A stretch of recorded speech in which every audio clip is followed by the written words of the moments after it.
नमस्कार, V G news में आपका स्वागत है। लीजिए आज की खास खबरें। जयपुर में नेपाली समाज की महिलाओं ने हरितालिका तीज धूमधाम से मनाई।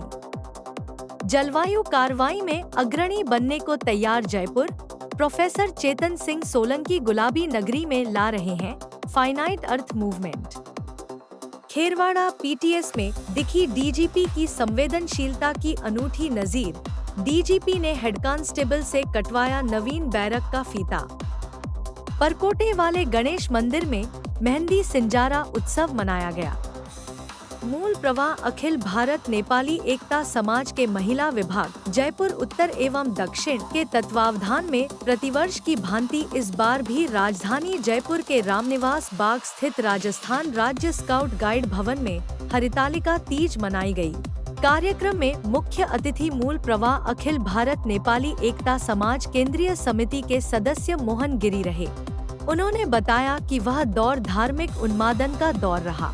बेटियां विद्रोह न करे और सामंती पितरी सत्ता बनी रहे। आज समाज काफी विकसित हुआ है, लेकिन समाज अभी भी पितरी संतात्मक है। सांस्कृतिक, आर्थिक और राजनैतिक रूप में महिलाओं के साथ विभेद कायम है। समाज में परिवर्तन की आवश्यकता है। मौजूदा साम्राज्यवादी पूंजीवादी व्यवस्था भी अपने स्वार्थ के लिए सामंती रूढ़िवादी विचार को बढ़ावा दे रही है और स्वतंत्रता के नाम पर पाश्चात्य संस्कृति को बढ़ावा दे रही है। मूल प्रवाह अखिल भारत नेपाली एकता समाज हरितालिका तीज के प्रगतिशील महत्व को आगे बढ़ाते हुए समाज में व्याप्त कुरीति एवं सांस्कृतिक विकृति रोकने और समानता व अधिकार प्राप्ति के लिए सांस्कृतिक आंदोलन को आगे बढ़ाने पर जोर देती है। कार्यक्रम में मूल प्रवाह अखिल भारत नेपाली एकता समाज के केंद्रीय सदस्य बेल बहादुर रजाली ने बताया कि मूल प्रवाह अखिल भारत नेपाली एकता समाज एक सामाजिक संगठन है जो कि वर्ष 1979 में स्थापित हुई थी और भारत के लगभग सभी राज्यों में इसकी शाखाएं हैं। आज भारत में लाखों की संख्या में नेपाली समुदाय के लोग रहते हैं।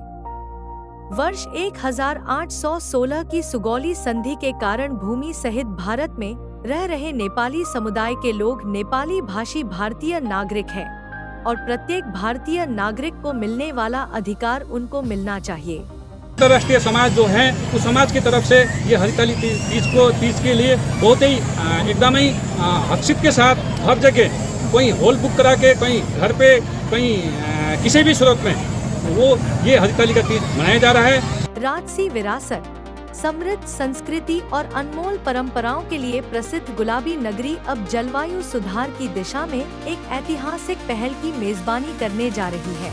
भारत के सोलर मैन और आईआईटी बॉम्बे के प्रोफेसर चेतन सिंह सोलंकी 26 से 31 अगस्त तक जयपुर में रहकर फाइनाइट अर्थ मूवमेंट एक वैश्विक युवाओं पर केंद्रित आंदोलन को आगे बढ़ाएंगे जो जलवायु सुधार की तात्कालिक आवश्यकता पर जोर देता है। प्रोफेसर सोलंकी, जिन्होंने 2020 से 2030 तक की 11 साल की एनर्जी स्वराज यात्रा को समर्पित किया है, एक सौर ऊर्जा से संचालित बस में रहते हैं और पूरे भारत में यात्रा कर विशेषकर युवाओं से जुड़कर जलवायु परिवर्तन और उसके सुधार पर संवाद करते हैं।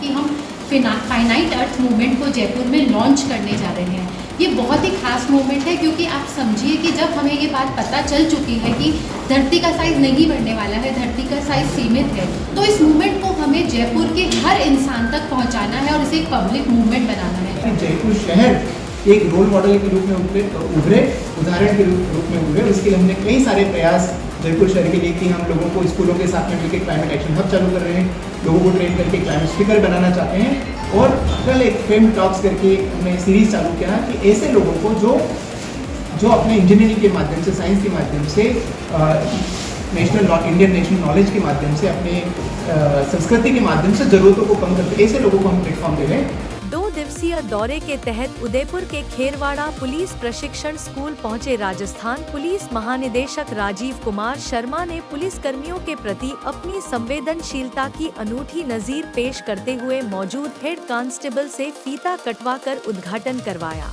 मेवाड़ भीलकोर खेरवाड़ा में 60 मैन बैरक के उद्घाटन करने पहुंचे डीजीपी शर्मा ने अचानक ही अधिकारियों के पीछे खड़े एक बुजुर्ग हेड कांस्टेबल बख्शीराम को बुलाया और कहा कि ये बैरक आप लोगों के उपयोग के लिए है, इसलिए आप ही इसका फीता काटकर उद्घाटन करो।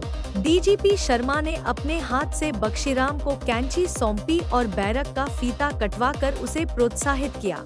बख्शीराम सहित मौजूद पुलिस अधिकारियों ने भी डीजीपी शर्मा की इस पहल की तारीफ की। कानूनी अड़चनें थी, कुछ लोग कोर्ट में गए थे, तो उसके लिए प्रयास करके पुलिस कमिश्नर साहब ने अभी उसमें काफ़ी प्रगति की है और अब जो वो प्रक्रिया है वहाँ पे शुरू हुई है।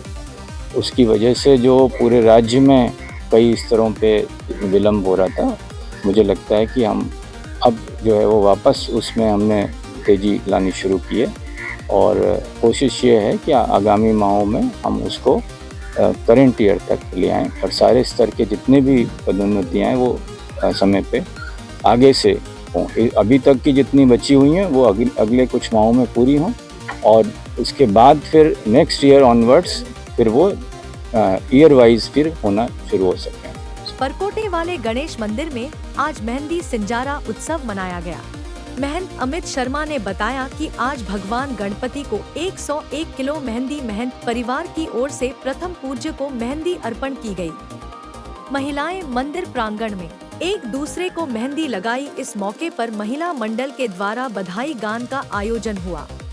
कल जन्मोत्सव गणेश चतुर्थी पर्व पर प्रथम पूज्य को सोने को वर्क का चोला धारण कराया जाएगा। साथ ही भगवान गणेश को 56 भोग लगाया जाएगा। मंदिर को विशेष फूलों और लाइटों से मंदिर को सजाया गया।